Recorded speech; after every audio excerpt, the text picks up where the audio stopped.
Kéron est acteur dans la série Bref. Il anime le Comedy Strip tous les lundis au théâtre de 10h et joue son propre one-man show. Le Bloc 226 est parti à sa rencontre. Ces deux métiers servent directement à mon spectacle aujourd'hui. Par rapport à l'éducation, j'ai bossé avec des gamins qui étaient en difficulté et qui devaient... et j'avais souvent pas beaucoup de temps pour déceler ce qui allait pas. Donc j'étais très à l'écoute, très dans l'analyse comportementale de ce qu'ils disaient, de comment ils le disaient, des regards, des déglutissements et de plein de choses. Et du coup, je suis très observateur sur scène aujourd'hui. Ce que tu apprends dans le rap, c'est la justesse des mots.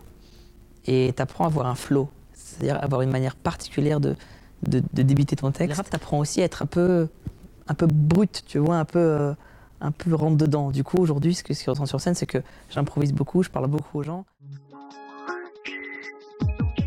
La seule limite, c'est le public qui la fixe. Si moi, ça me fait rire, la seule limite, c'est est-ce que c'est drôle? Si c'est drôle mais cruel, ça me va. Si c'est drôle mais sale, ça me va. Si c'est drôle et méchant, ça me va.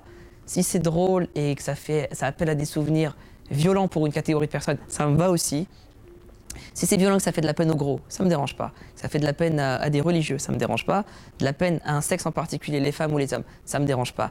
De la peine à une catégorie homosexuelle, hétérosexuelle, bisexuelle, zoophile, SM, ça me dérange pas non plus. Il y a que le public qui fait le tri. En fait, on fait des sessions. On fait 40 épisodes par 40 épisodes. Donc il y a toute une équipe qui bosse. C'est Kian Navo, Sahari, c'est Anna, c'est tout leur staff, il y a toute l'équipe technique. Et on nous appelle en nous disant, voilà, toi tu tournes tel jour, tel jour, tel jour, tel jour, et toi tel jour, tel jour. On se retrouve, tout est mis en place.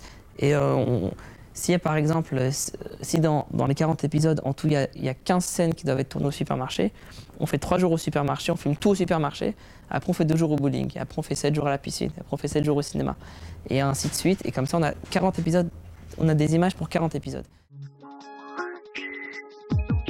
Je suis fan d'anecdotes à la base. C'est un truc que je kiffe. Ça veut dire que même si je veux voir une fille et qu'elle me met un bâche, au final, il va en rester d'anecdotes. Et ce qui est marrant, pour moi, c'est le fait de partager ces anecdotes-là.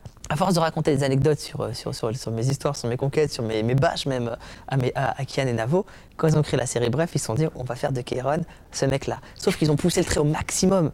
Et ils ont montré qu'un obsédé relou qui dit baise-la, baise-la. Vous ne me verrez jamais dire baise-la dans la vie. Même le verbe baiser, c'est un verbe que je n'utilise jamais. Je suis beaucoup plus fin que ça. Mais après, ça sert la série, je le fais avec plaisir, je m'en fous. Mais c'est une facette qui est poussée au maximum. Baptiste, pareil. Tous les persos de Bref, c'est une facette de nous poussée au maximum. Sauf Bérangère, elle est vraiment comme ça. C'est un plan cul, quoi.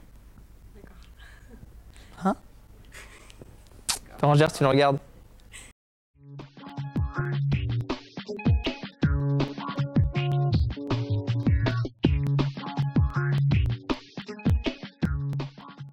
Bon, faites tourner la vidéo et puis partagez-la entre vous.